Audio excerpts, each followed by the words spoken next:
All right. Well, I think we've given the stragglers enough time to turn up if anyone was going to, and if anyone does turn up, they can simply join in.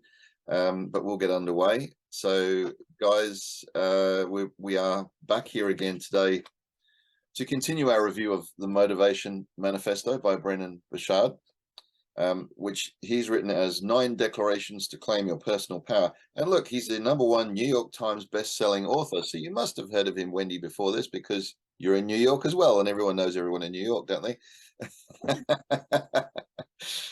So, how are we going? You've had chance to read the latest 2 chapters, you said, Wendy? Oh my God, yes, they were great. Yep, awesome. And Stan, how about you? Are you still listening to it on audio? No. I haven't managed to find it as an audiobook. Like the whole thing. I've kind of been listening to some of the YouTube stuff, but it's not necessarily the whole book. Right. Okay. But have you got the book? Have you been able to read it at I all? haven't got the book yet. Ah, I haven't been able to find it then. all right. Well, don't worry. We will update you on what we've gleaned from it. And if I miss anything, I'm sure Wendy can pitch in with what's relevant to her. So just a very quick recap. Brendon Burchard, this amazing book, which I read quite a few years ago and had quite a profound impact on me. He starts off with what's written in 2 sections. The first section was a bit of an overview on human nature, where he talks 1 chapter on freedom, 1 on fear, and 1 on motivation. These are topics that will come up, of course, as we go through. But section 2, he makes 9 declarations. Well, he talks about them in the very initial introduction, the Declaration of Personal Power. And then section 2 is an expansion on each of those declarations that which I'll just quickly read out. #1 is we shall meet life with full presence and power. #2, we shall reclaim our agenda. 3, we shall defeat our demons. Interesting one, that, demons. 4, we shall advance with abandon. 5, we shall practice joy and gratitude. 6, we shall not break integrity. 7, we shall amplify love. 8, we shall inspire greatness. And 9, we shall slow time. So he then expands on each of these with a chapter in their own right. And we have covered so far the first section on human nature, and we've also covered the first 2 chapters last week of we shall meet life with full presence and power, and we shall reclaim our agenda. Before we go on to the next 2, was there anything anyone wanted to bring up that they've noted, observed, or had any thoughts about from those previous chapters? Or anything that's impacted on your life in any way since reading it? Well, I could tell you that since I've read those two pieces there, and of course now the subsequent ones, but I actually have asked myself when I'm getting if I'm getting sidetracked, am I in full presence? So that's been like, am I really in full presence? Like, am I really here right now doing what I'm doing? And when I'm not, or I feel like I'm off, I say, am I doing someone else's agenda, or am I on my agenda? And what I've noticed is when I'm not really on my full agenda, where I've came off of it slightly, I notice my presence slides a little bit because I don't really want to be there. Yeah. So by coming back to what I really want to do or why I'm doing it, I get myself back into presence, and that's what I've gleaned out of that, and it's helped me. I put it on my mirror too.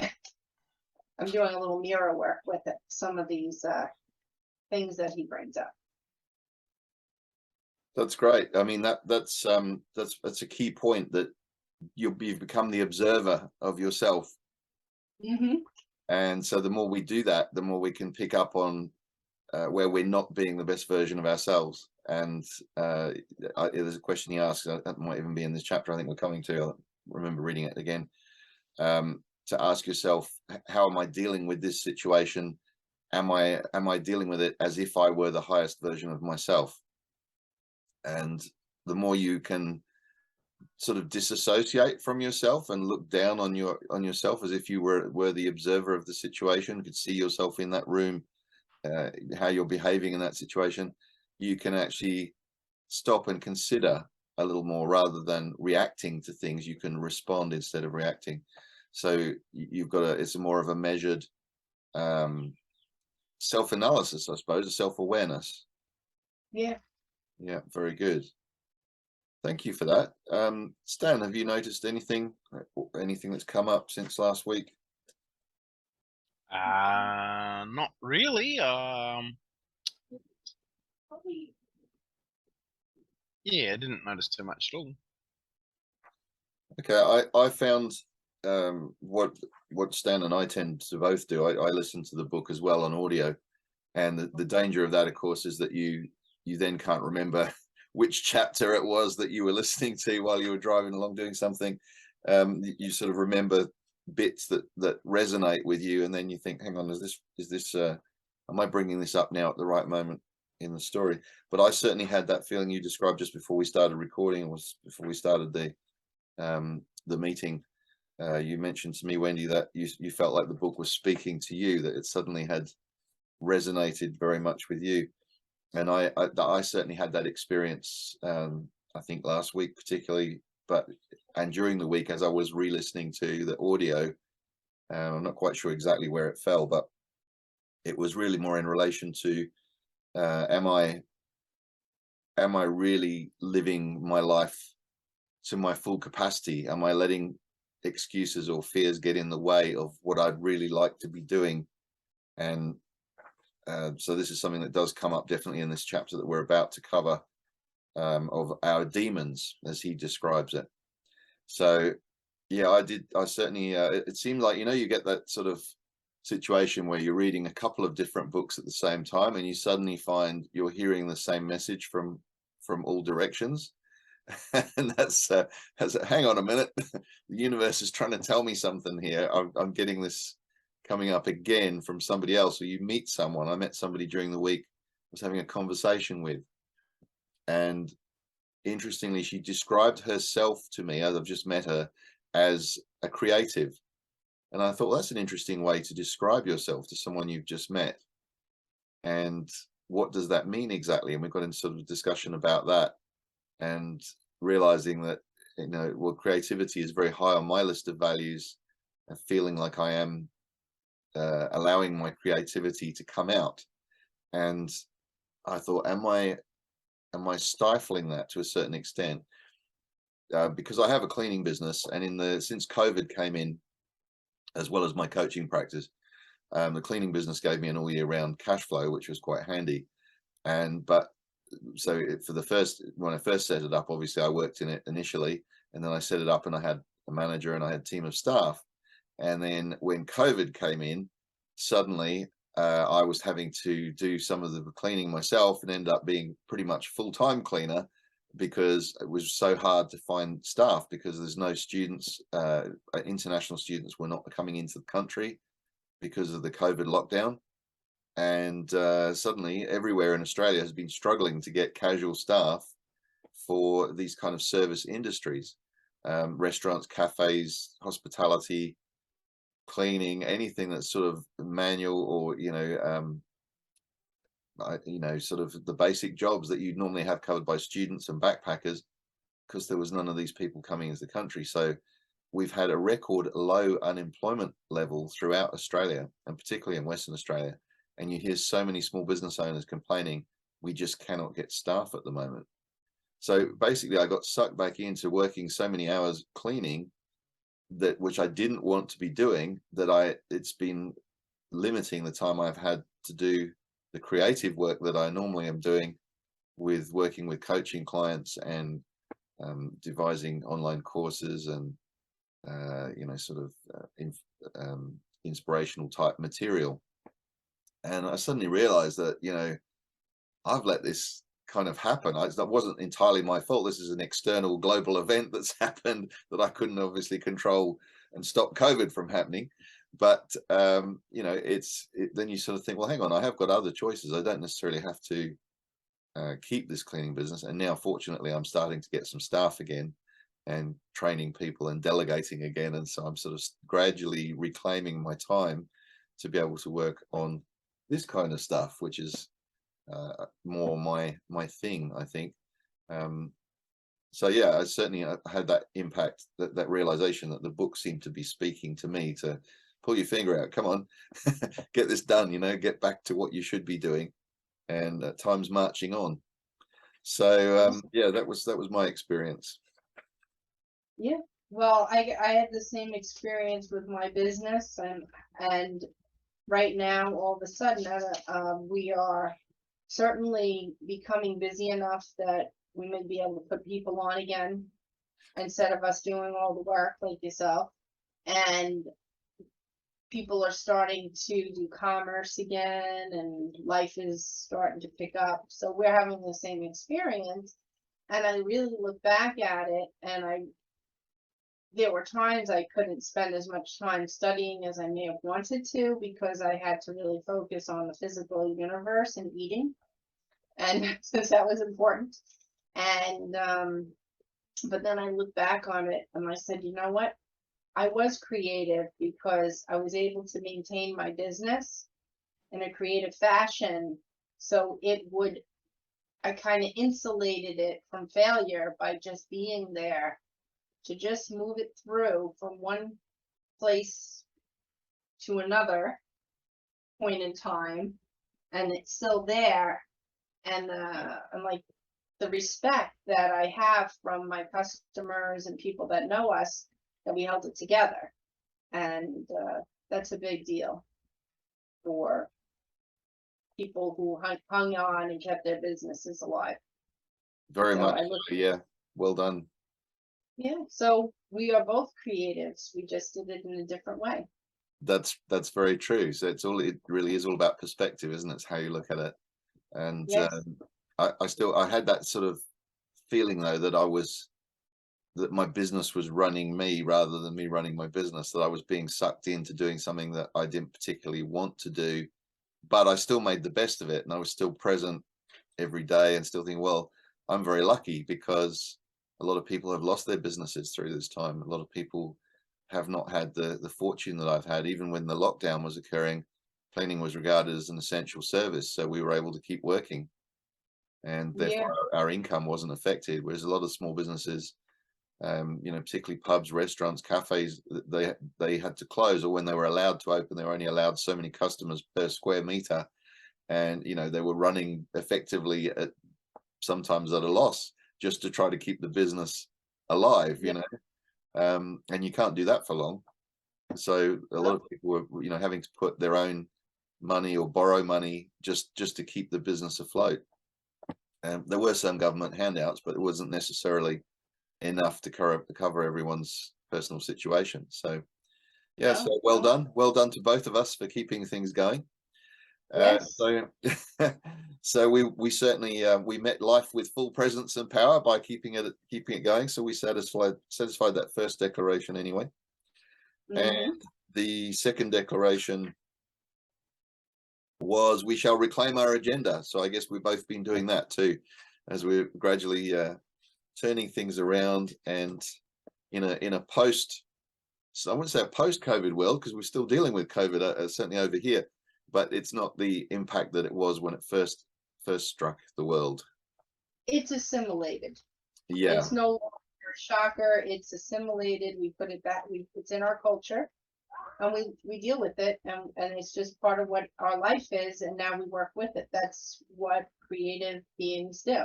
Yeah, very good. Thank you, Wendy. That's an excellent summary of it. So chapter 3, or declaration 3 in the book that we're coming to today, we shall defeat our demons. You said you had quite a profound experience with this one. Did you want to elaborate on that before I get into the key points that I picked out? Yeah, well, the first thing that at first I had a little, when I first read I will defeat my demons in the first chapter, and it wasn't, like when he was just doing the different manifestos, with the declarations. But then when I read the demon, I was like, yeah, I felt that. I did have defiance. I've had the 3 heads of I could see it in my head, and I'm like, oh, that makes sense. And I could see it in others, like towards me. And I was like, oh, that's that demon. So I really, really felt the 3 heads of the demon and the full body. Sometimes I'm like, and knowing what it is, it's the cure shows up. Okay, just for Stan's benefit and anyone else who might be watching the recording and may not have actually read this particular section yet, when he's talking about demons, the word demons obviously conquers or brings up quite a few different images for us with movies and so on. You know, we think about monsters and nasty things happening, or demons might be something you tend to associate with things like alcoholism or mental health. In this case, what he's really saying is that we all have our own inner demons, and he describes it as this sort of 3-headed monster that is constantly trying to get in the way of us fulfilling our life's purpose. Would that be a way of putting it, Wendy? And that, so if you think of the 3-headed monster, it has 3 heads, and he calls that the overall monster, its name is defiance. So we are being fought all the time against, or we're being pushed back against our objectives, against our life's purpose. We're having this pushback from this monster he calls defiance, which has 3 heads. The first of which was doubt, wasn't it? The first demon is doubt. First demon is doubt. So Wiggly, yeah. type. So he talks about greatness belongs to those who have mastered their internal world. So it is this this recurring theme that we are the ones who get in our own way to a certain extent. We are the ones who stop ourselves from being as great as we could be, as fulfilled as we could be, as happy as we could be. We're the ones that get in the way. He said that people who do master their internal world, what's going on between their ears and in their heart and their mind, that's why they have so much vitality, motivation, and confidence. Enlightenment comes to those who free themselves from self-oppression. Let us choose to make that our aim, and once and for all, root out that which holds us back in life. So this beast that he's talking about, called defiance, the first head of this nasty beast that gnaws at us from within. He's got some great language, hasn't he? He really evokes this sort of these deep images. Defiance can roar all at once, but we can choose to ignore it as we might a pesky yapping dog. That's a great symbolism there. So we can calm ourselves by taking control of our own thoughts and actions. With practice, we can exercise total command and silence this internal demon once and for all. So this first head is doubt. Doubt wakes up when we strive for anything new or better. We are struck with self-doubt, something we're all familiar with. We all have that moment, those moments when we think, can I really do this? Am I good enough? But what if it doesn't work out? So he actually lists a few questions here, and you might recognize some of these. You can let me know, Stan, if any of these resonate for you. What if it doesn't work out? What if I can't handle it? What if I'm not good enough? What if they don't like me? What if I lose? What if I can't turn back? And what if they take advantage of me? These are the questions of a mind poisoned by doubt, not of our highest self. Wow. Anyone relate to any of those? I'm sure I've certainly experienced that sort of what if it doesn't work out, or what if I can't do it. I think the other side of that, though, as a leader or a manager of a business particularly, you have to ask those questions to a certain extent, because you have to have contingency plans. You have to, think, well, what if this doesn't happen, or what if this goes wrong? Because you've got to have a sort of a plan B, and quite often a plan C, D, E, and F, or depending on the scale of the project or whatever it is that you're working on. But I think in terms of your own personal questioning of yourself, this is really what he's relating to, more than sort of practical, the typical practical questions that you would have to ask as a sort of due diligence type of thing. So he said the greatest damage from doubt isn't just what we failed to do, it is who we failed to become. We develop character only through effort, struggle, and learning, none of which we ever choose to endure when doubt has our ear. So doubt is the thing that stops us from getting out of our comfort zone. And our comfort zone, as we say, that's where the magic really happens, is when we get outside our own comfort zone. That's when we find out what we're capable of, really, when we're tested. Can we do more than what we previously thought we could do? Can we fulfill our noble missions, our life? Ikigai is another word that comes up, our meaning, our purpose of life. Self-doubt is definitely something that can creep in and undermine our best efforts. So how do we fight that one? He says only faith can tear us from its grasp. Faith is a deep conviction, a global trust and confidence in our beliefs about what is true. We have faith when we can endure sadness or suffering or loss and keep our wits about us, knowing that eventually these things shall pass. These things shall pass, and good things will return. We have faith when we believe in our capabilities to succeed. When you have faith, it says, I believe in my ability to learn and figure things out. With enough focus, time, effort, and dedication, I believe I can learn to do what must be done and become who I must become to achieve my dreams. I've certainly had that feeling in life. There's been times when things don't go to plan and you start to doubt yourself.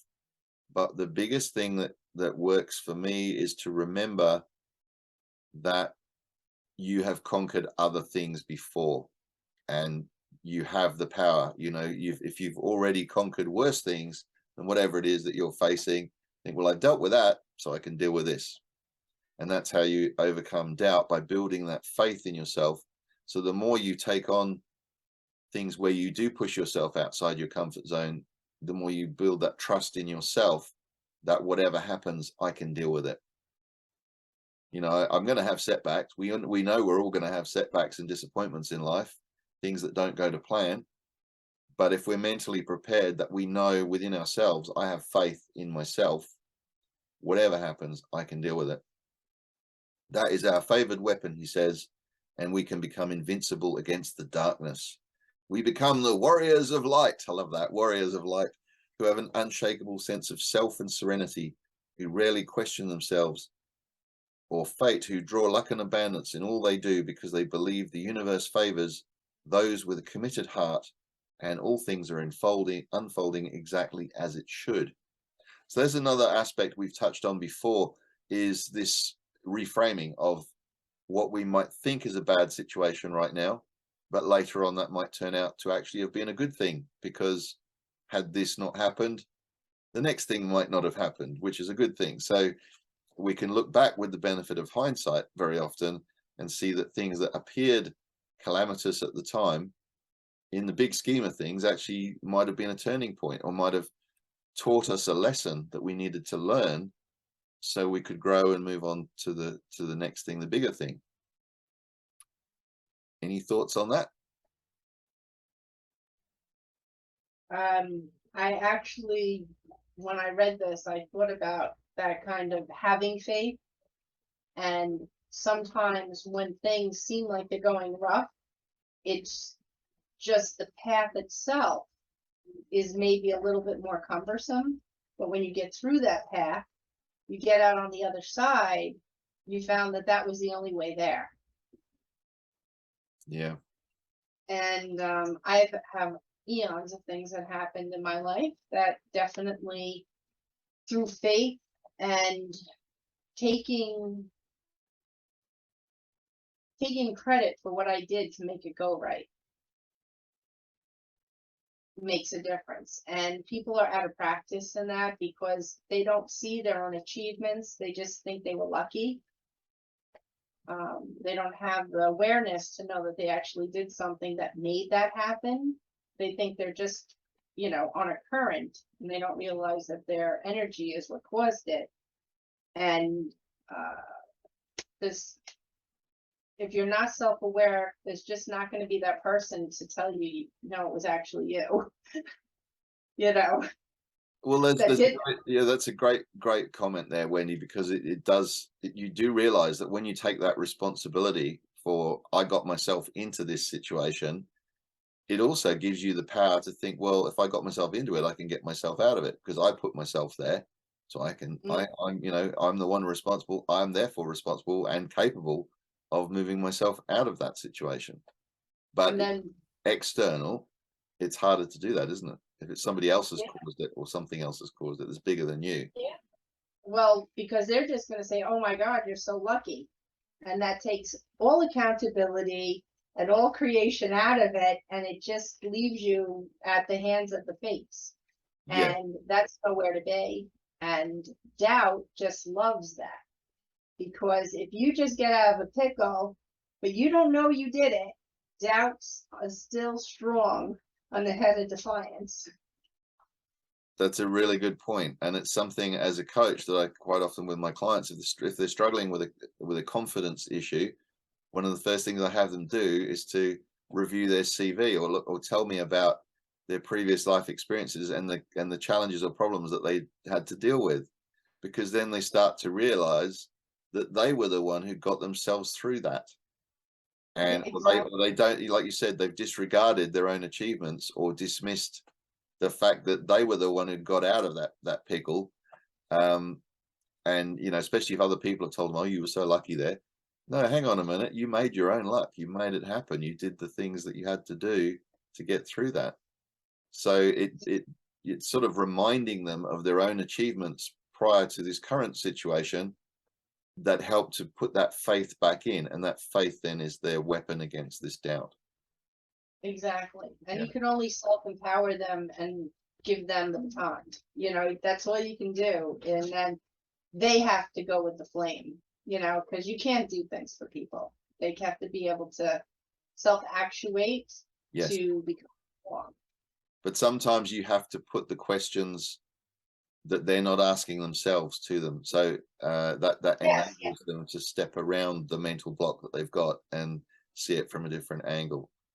And that's a really good point. Well, that's like being the flashlight. Yeah. So then we come to the second serpent head of defiance, which was delay, which kind of follows on quite well from doubt, doesn't it? If you doubt whether you can make this happen, or you doubt you might lose or you might fail, what we tend to do a lot of time is, another word for that might be procrastinate. So we delay or we put off doing things, waiting for things to get better, waiting for you know, the situation, the global circumstances to improve, or the landscape to get better. And with those internal fears that we might be hurt, rejected, or ruined, why wouldn't we stop? He says, nothing has done more than delay to make potentially great men and women miss their moment. And in a way, that delay is the worst of the two evils, because it has destroyed more dreams than doubt ever could. Yeah. Yeah. Certainly, I know this is what made me think about, you know, being stuck in this cleaning business and that kind of thing. And, you know, what do some of the business decisions you might make, you sort of tend to put off till things get better. No, he's really saying, be bold, just do it, make it happen. Don't just wait for things to get better. Be better yourself, and just go, trust yourself that you'll figure it out. So well, if you know you're doing the right thing, even if it feels like it's taking time, and you put yourself in the right mindset, you totally vanquish delay. Exactly. Yeah. Well, there's a great slogan, isn't there? Nike, just do it. Yeah. So, and that is, he says, this is the antidote of the antidote is decisive action. And there was an old saying that make the decision and then make the decision the right one. So you don't know for sure. The doubt would creep in and say, is this the right decision? But if you just make the decision, you've been decisive, and then you can make it the right one, or modify things as you go, but at least you're in action, you're moving forwards, you're doing something, rather than just sort of sitting there, like you said, like a rabbit or an animal in the headlights, you know, sort of frozen and thinking, oh, what do I do? What do I do? That is our decisive action, is freeing ourselves from delay. It says, there's a quote here: destiny turns its favor toward those who act, awarding them with success and a heroic recognition in life. Yay! Heroic recognition sounds good. Heroism is taking action to do important things even when we are afraid. Another great book we'll come to in due course, Susan Jeffers, is about that, is about what's it, feel the fear and do it anyway. So acknowledge the fear. You know, we get hit with the fear. We know the fear is real. It's something that's come up. Well, it's not. Is it real? It's something that's come up to protect us. You go, oh, what if you got this wrong? What if, oh, shouldn't be doing this? All those sort of noises that we get, and well-meaning voices from friends or relatives sometimes who have your best interests at heart, but actually kind of get in the way of backing you to go, let's just do something about this. Let's move forwards. So the hope of humanity rests on whether or not action overrides fear and apathy. Well, there is that thing in humanity that we have that sort of tendency that when we're faced with a choice of doing something or doing nothing, very often it's the easy option is just to do nothing and wait and see. Well, that is delay, isn't it? That is letting that win. We must do the things that we have put off and most fear doing, and we must do them now. Well, that's confrontational, isn't it? Think about, what have I been putting off? What have I actually been sitting there ruminating on that I could have actually just got on and made a decision and done something about? Or am I allowing this sort of this monster to creep in and pull the wool over my eyes and go, oh no, you should wait till you've got more information, or you should wait till the circumstances are better, or till I'm better, or, you know, all sorts of other things that get in the way? Or do we just go, let's just do it? Yeah. Good questions. I'm not sure. Stan's probably getting his kids ready for school or something, so we don't when we don't have an image of Stan, I won't ask him anything because he might be busy doing something else. Yeah, no, actually a lot of times when I do feel I'm delaying or I'm procrastinating on something because I think I don't have enough data on to go forward with something I need to do, I will pick a thing that has to do with what I want to do, and I'll say, I will just do this part and see where this takes me today. Yes, And then I'll right. and that works. I'll say, okay, I got that done. Let me try another part of it. Let me try another part of it. And before you know it, I'm deep into something I'm trying to get finished. Yeah, so stepping stones, chunk it down. Yeah. You might not have to tackle the whole project right now, but what could you do that's a step towards it? What could you start to take action on now that at least will get you moving, and do what's within your power to do? You may not have the money or the resources or the people or whatever you need to do the whole thing, but what could you do as a stepping stone towards that? And then at least you're in action, aren't you? You're moving forwards. Yeah, and I find just taking those little stepping stones sometimes opens up something I didn't know I could do. Yep. Yep. And that's handles those two guys. Very good. So then we had another Another one was, or another monster, the third serpent head of defiance acts to ensure that we suffer alone. This one poisons us with the venom of separation, making our blood and our behavior run cold. It makes us distant, intolerant, or hateful towards others. It inflates our ego to feel different than others, more special, stronger, or weaker than they. This demon is more self-assured and sinister than its brethren. We'll name it division. Division attacks our hearts and is the reason for a sickened society. Wow, yeah. A division is devoid of empathy or sympathy for others. Its ultimate victory is the moment when we no longer see one another's humanity, when we objectify, dismiss, or disregard another individual's values and rights. And we see that kind of thing so much going on, and we've had a lot of imagery. I don't know if you see it over there so much, but we certainly see it on the TV in Australia about the war in Ukraine, for example, some of the atrocities going on there, and you think, how could human beings do that to each other? You know, how could somebody treat somebody else like that? And it is this this objectification of people, that you no longer see that person as a human being, but as the enemy or some inferior monster. Or I know that part of the propaganda campaign there from Russia has been to see these people as Nazis, and we're sort of scourging them. And you think back to other countries where there's been these sort of genocidal type actions, Rwanda or Serbia. It's like they dismiss the enemy as something that's subhuman, and therefore they can not, the normal rules of humanity don't apply. They don't have to treat that person as a person anymore. They're just the enemy. They're just the scum, or the low life. It's horrible, isn't it? But even just in a day-to-day situation, workplace situation, everyday life, do we disregard people's feelings? Do we fail to empathize with people? Do we actually stop and think about things from their point of view? So it's a subtle one, isn't it? It's like those war type situations are the worst extreme of it. But even just in an everyday, do you not really treat the person with the respect that's, at the water cooler in the office or something? Did you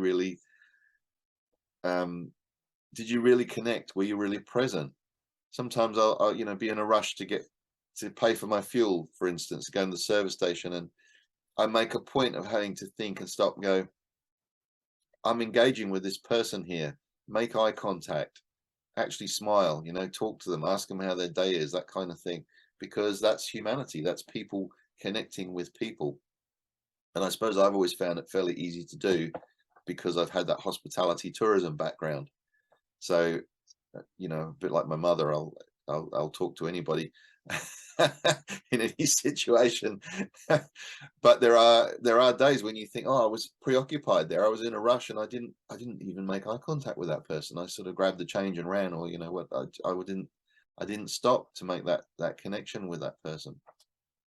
Yeah, back in the day, I was a little bit when I was a workaholic, I was always kind of rushed, and I think I always had like wouldn't call it a scowl, but I was concentrating so hard on the next thing, the next thing, the next thing. I couldn't remember the faces that I saw, and now I'm taking it back a bit. And when I do enter a store or have any contact with any person, even if it's passing in the street, I always say hello. I hold doors.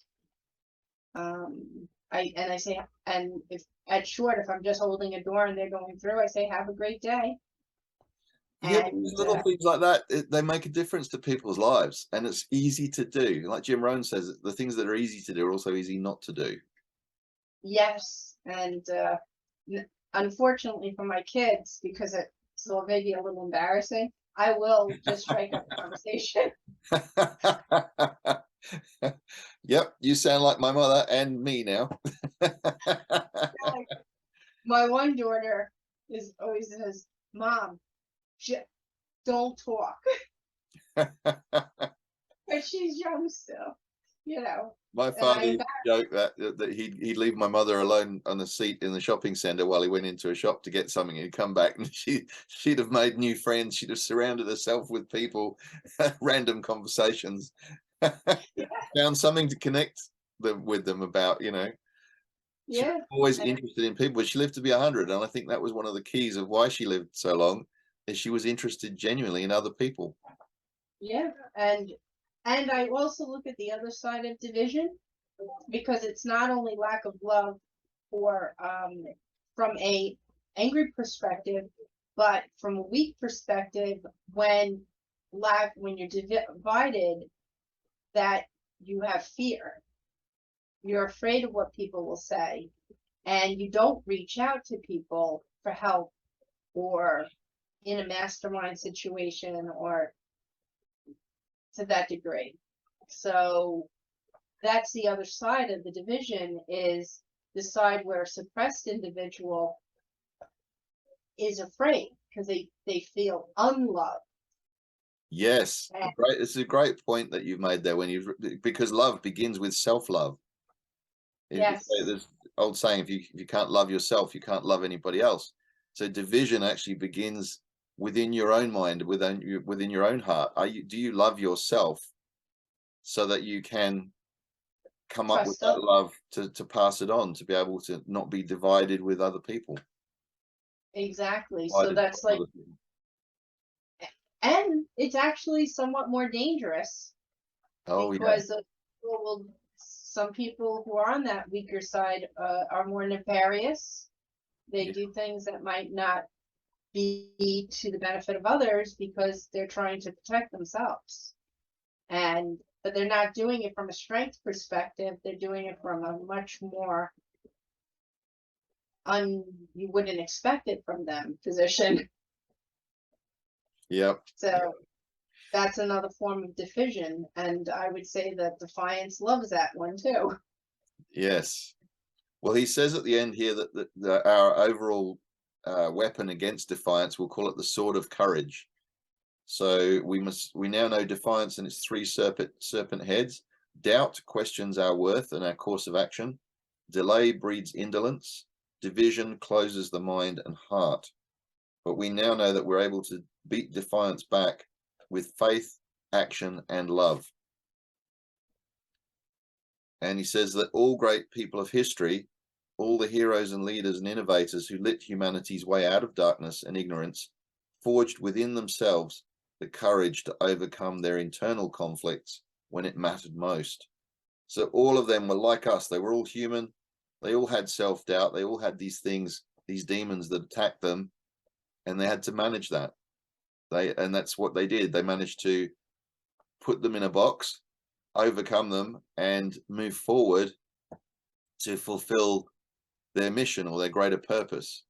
And that's why we remember them as leaders or as the great people of history, because they stuck with their vision, very often to their own detriment. You know, they've put their people or their country first ahead of their own self-interest, and that courage is what has made them stand out and what has made us admire them so much.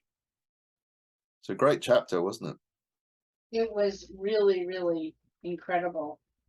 And I love this new word, triumphant. Yes. Yeah. It was like anything that's in threes, and I really was like, wow, that's a great word. Yeah. And it totally puts together the faith, the action, and the love. Yep. And triangle. And I really like that. But yes, I loved this chapter. I was highlighting all the way through. Yes, so was I. My book is a mass of highlights. Well, we are running behind here, so let's speed on.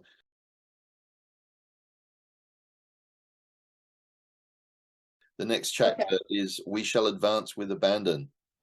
So I love this quote right at the start. It's a William Shakespeare quote from Julius Caesar: "Cowards die many times before their deaths. The valiant never taste of death but once." It's a great one, isn't it? Our life must become a life of courageous action and perpetual progress. To reclaim our power, we must seek an immediate shift in our belief about how influential we can be in shaping our reality. So this is very much the theme of or one of the key themes that I promote as a coach is the concept of creating your ideal life. And this series is the Distilling Wisdom from Books series. So this is really nailing it. This is supporting that belief that we can be influential, we can shape our destiny, we can create our own reality. We just need to realize that we can do it and then build within ourselves the tools to make it happen.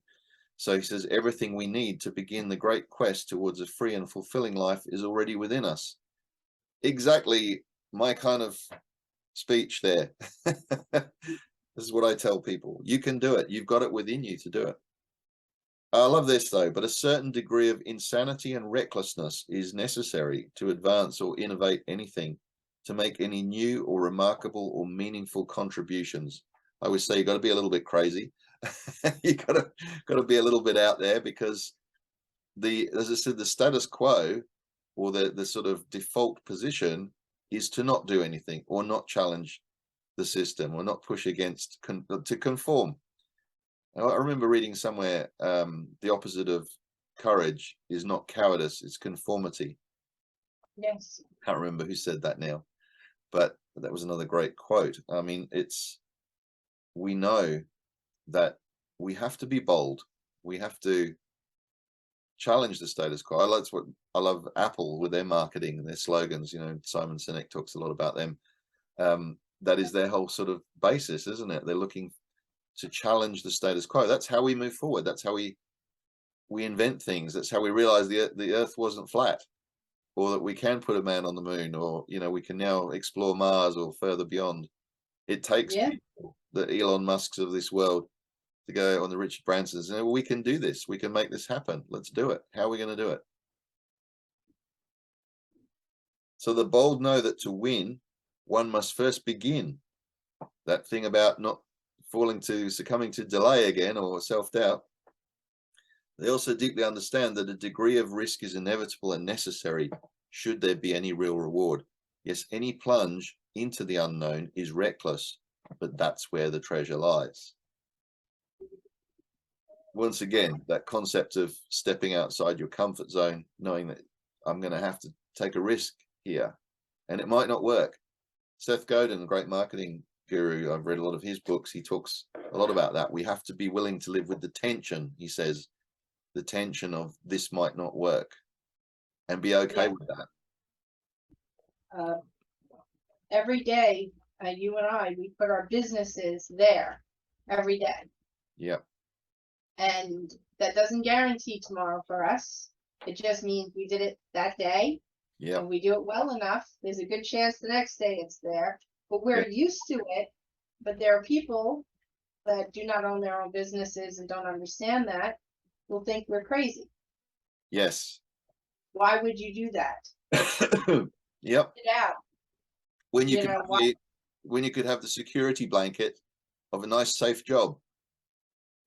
Yes. But that's changed, hasn't it? How safe are the jobs these days? Well, not so good at right now, but that doesn't change it doesn't change the story. They still think you're right, because they're still allowing somebody else to make the decisions for them. They're allowing someone else to go, here's a job, all you have to do is turn up and I'll give you the money. Exactly. I mean, that's that not obviously not being with the utmost of respect to all people who are employees, because some people go in vowing to do the best job they possibly can, and you hope that I have the sort of belief that people don't come into work each day thinking, what can I stuff up today? Most people have the objective of, I'm going to do a good job today if I can. Exactly.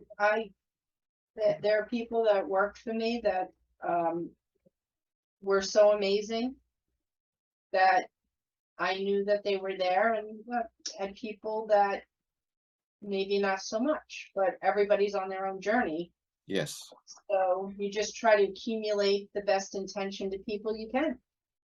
That's right. And even the best of intention people, the ones who are performing really well, can have suddenly be struck by some personal setback or something that can really impact on their world and suddenly change their behavior. And, you know, for instance, you have a great staff member who, well, I remember one young trainee girl who worked under me when I was back in the days when I was a retail manager. We were sort of grooming her for management, and I was teaching her as a trainee manager. And then she got into drugs and it just all fell apart, you know. Of course. Yeah. So these things can happen to the best of people. I love this. This is one that made me think, Wendy. We were talking about when you feel like the book's speaking to you. SMART goals, because as a coach, I often teach people about SMART goals, you know, make things specific, make them measurable and all that.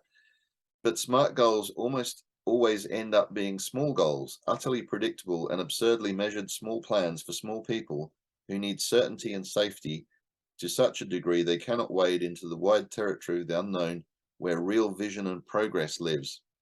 Wait, whoa.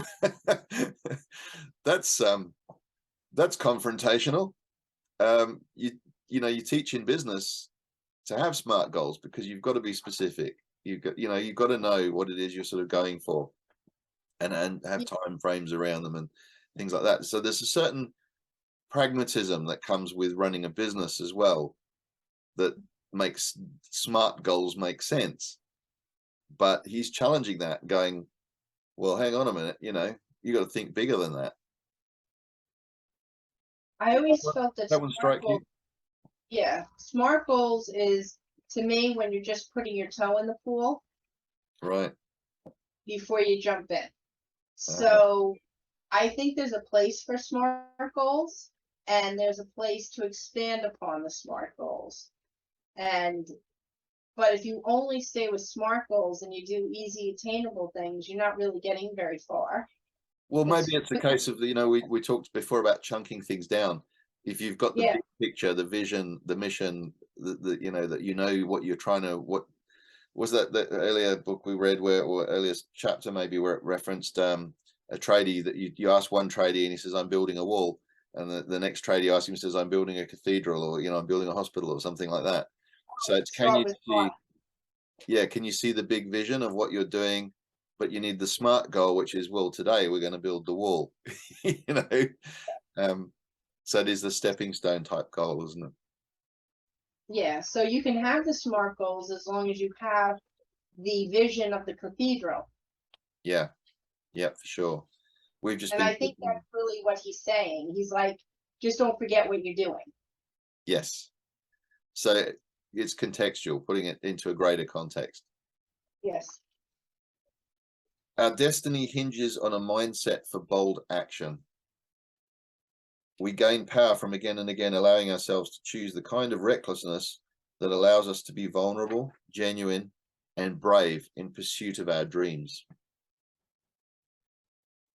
When our hearts yearn for action and growth, we should care little about what society says is possible or prudent. Let us judge for ourselves what is worth the risk. Let us decide what progress really means in life. Goes on to say, let us declare we shall advance with abandon. So this power begins with developing a mindset for real momentum.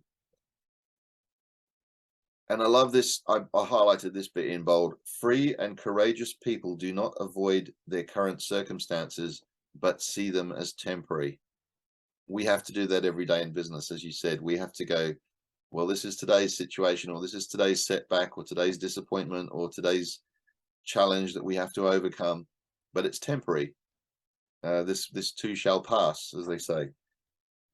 And sometimes you have to see your victories and you have to review how did you get there so you can repeat them. Yeah. Or not make mistakes again. Yeah. How did I get that? How did I get this to work so well this time? And you have to review it and, you know, repeat it and grow upon that too. I look at it like that too. Yeah, reality is the subsection. This is reality is bendable. The great say reality can be shaped and changed by my direct actions, and so I will act with constancy to forge my ideal life. To them, their vision trumps reality. Their dreams have more weight than their circumstances because they know circumstances are alterable with enough sweat and toil and dedication. Definitely the creed of the business owner, isn't it? That I can Oh, yes. make it happen. Yeah, that's the crazy part. You are responsible for your reality. Decide what you want of the world and go make it happen. No clarity, no change, no goals, no growth. And ultimately, those sad souls who believe that reality cannot be shaped do very little in life and will unfortunately be judged as weak, irresponsible, or forgettable. That is the sad reality of nature, isn't it? And fortune favors the bold. So talking about action being the yardstick of character, those who advance do so because they value action itself. They feel that positive forward momentum, progress, is a reflection of their character, and so they take pride and satisfaction in actions towards that end. A sense of proactivity, growth, and advancement in life. Only action reveals our true selves. Only action moves us to mastery. Another quote here, let us remember that when we take action, an invisible force gathers all around us, pulling in opportunities that align with our purpose, propelling us with momentum to our freedom. I've so found that to be true in business. When you make a decision and you start acting on it and you start moving forwards, suddenly you meet the people you need to meet, or the equipment that you need to buy suddenly turns up on special or something like that. These circumstances, coincidences seem to start occurring because you're in action, because you're working towards it, making it happen. It's like the universe goes, oh, okay, you're doing something about this, well, I'll give you a hand. If you're sitting on your ass not doing anything, then it doesn't put any of these things in front of you, or maybe it does, but you just don't see them because you're not looking for them. I could say an exact example is that is me being at this Zoom meeting. Yes, for sure. For sure. I've been wanting study groups. I've been talking about them, and through looking and looking and looking, I wandered across Noble Goldman. Yep. Yep. That's great. And here you are. So I love this question he asks, am I taking enough bold and significant actions in order to advance my life and reach my full potential? If I were unafraid and acting from my highest self, what would I be doing to move forward in life? What steps must I take today and this week to begin dramatically advancing my health, career, family, and purpose? Wow, that's really taking the big picture and being self-aware and examining and going, am I doing something towards that purpose today? Am I making today count? Am I present and making this moment count? Great men and women don't give a damn if anyone approves. We don't need to get permission from the world, other people. Some things we do. Was that old saying, it's better to ask for forgiveness afterwards than to ask for permission beforehand. Certainly we do that in business, don't we? We're dealing with local governments and councils and government departments and people who kind of the people who get in the way of sometimes of you trying to do things. Oh no, you can't do that, not without a permit. Well, give me the permit afterwards if I have to. Yeah. But obeying laws, of course, got to put a disclaimer in there. We can't go breaking laws and putting ourselves or other people at risk. But good people generally don't break laws when they're trying to make a better world. They might rules a little. They might bend the rules sometimes a little bit.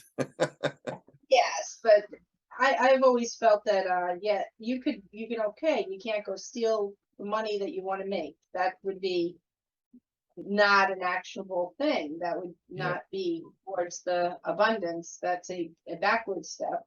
So I always think that way, and I've always found that for the most part, everything that we've done, anything that was a little outside the bounds of the rules, we just pull back on that end and proceed a different way. Okay, you can't be doing that way, we go this way. Yes, so it's very much you keeping in your actions are honorable and they're in line with your values. And if your intentions are pure and you're not doing the wrong thing by anybody, but you're just trying to get it done, okay, what is another way around this? How can we do this differently and still kind of comply with whatever it is we have to comply with, but we'll get it done anyway. That's the creative side, isn't it? Coming out, there's more than one way. Shouldn't say this, I suppose. Many ways to skin a cat. That's a horrible thing to say, isn't it? Skinning a cat. Why would anyone do that? But there's an old saying. I don't know even why that's a saying. I don't know. I don't know where that came from, but it is one of those old sayings. But yes, that point about we're going to get feedback, we're going to get criticism, but it's take any useful feedback, but disregard the rest and carry on. So that's a great point, isn't it? Because that enables you to deal with the naysayers and the people who are using doubt against you, or using wanting you to slow down or really think things through. When very often you just want to get on and get it done. And it says no one will grant us permission to advance quickly because they fear being left behind or made a fool for clinging to a world already fading in relevance. Wow. Will we choose other people's opinions, preferences, and approval over our true heart's desires and growth?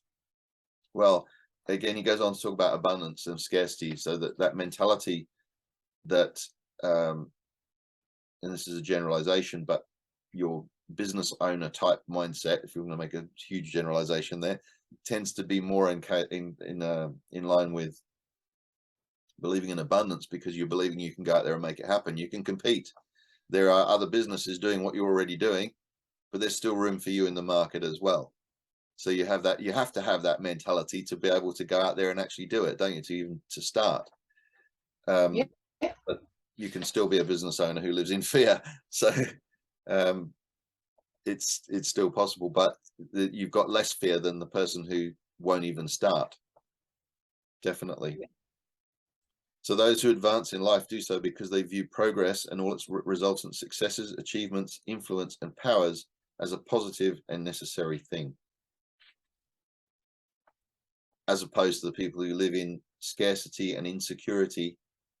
And I think you mentioned this before, that some of those people believe that in order to succeed, you must have been lucky, or you're corrupt, or you're evil, or somehow you've conspired to keep them down. And if they're blinded by these assumptions, they cannot see their own responsibility for their reality. Exactly what you were saying earlier on in the piece. They can't see the opportunities or their own, that they've put themselves where they are now through their own actions, through their own beliefs, through their own thoughts.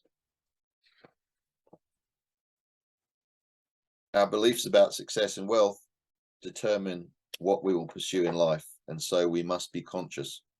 We must be self-aware. We must analyze why am I doing what I really want to be doing? And the higher we climb in life, the more we realize just how hard everyone has worked to achieve anything. There's that old saying, nobody is an overnight success. Everyone's been through some sort of challenge or struggle to get to this concept of the overnight success.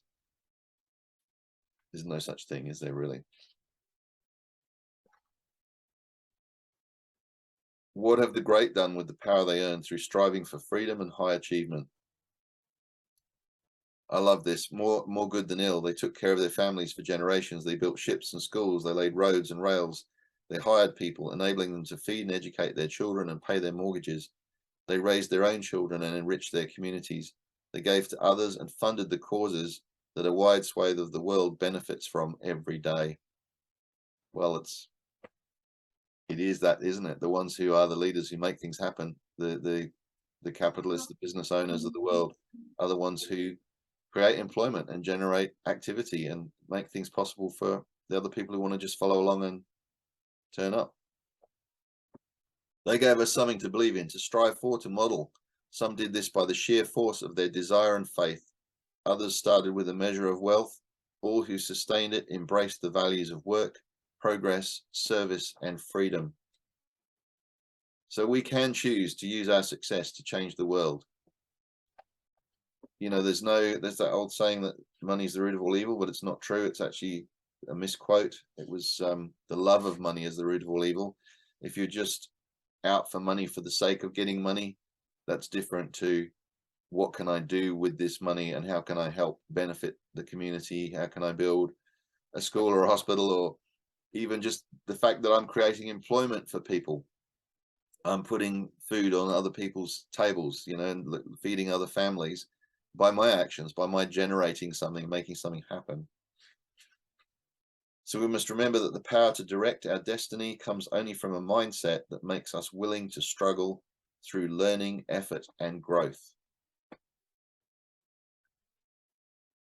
And the majority struggle to or don't want to face that struggle. So they say people don't go back to school because it will take too long. They don't exercise because the results come too slowly. They don't fight for their dreams because it would require long nights stacked on top of already busy days. This is the thing people don't see. When I ran my backpackers hostel for 14 years, I organized events and activities for them, and things like I'd take a whole group of people, 2 busloads of people down to the beach and teach them how to play beach volleyball. And I'd get people saying to me, "Oh, you've got such a cool job. When I get back home, I'm going to open a backpackers hostel myself." And I'd look at them and I'd think, yeah, but you didn't see the other side of it. You didn't see me picking people up from the airport at 2 o'clock in the morning, or cleaning a toilet, or, you know, doing the washing, or you didn't see all it. You see the gloss on the surface. You don't see the hard work that's gone in behind the scenes. And are you willing to do that? Or do you want to just do the nice stuff you see on the surface?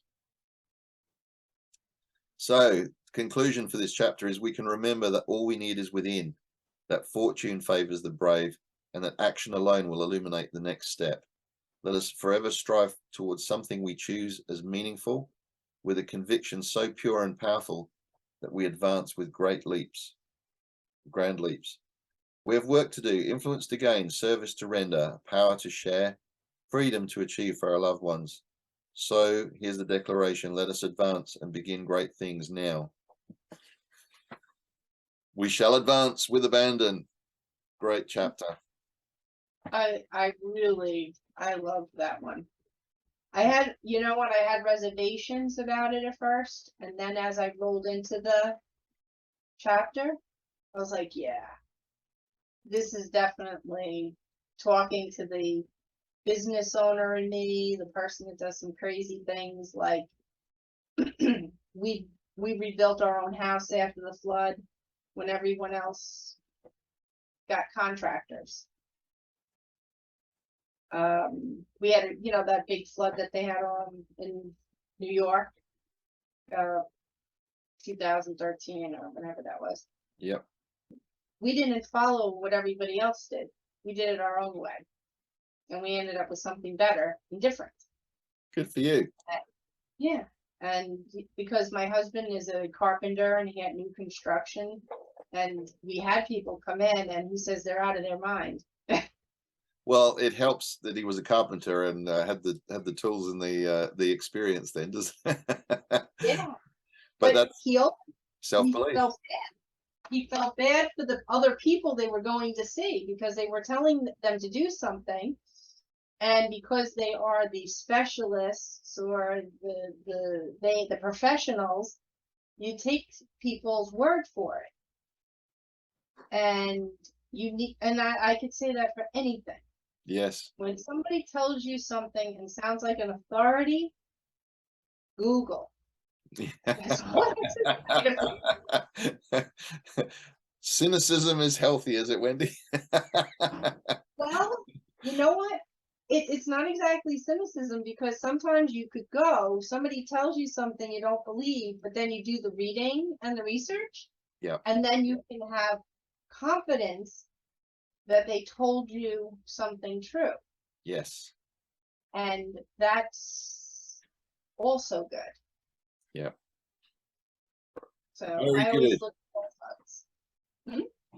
All right. Well, so next week we will go on to the next 2 chapters. So we've got Declaration 5 there, which will practice joy and gratitude. and 6, we shall not break integrity. These seem to be shorter chapters. Oh no.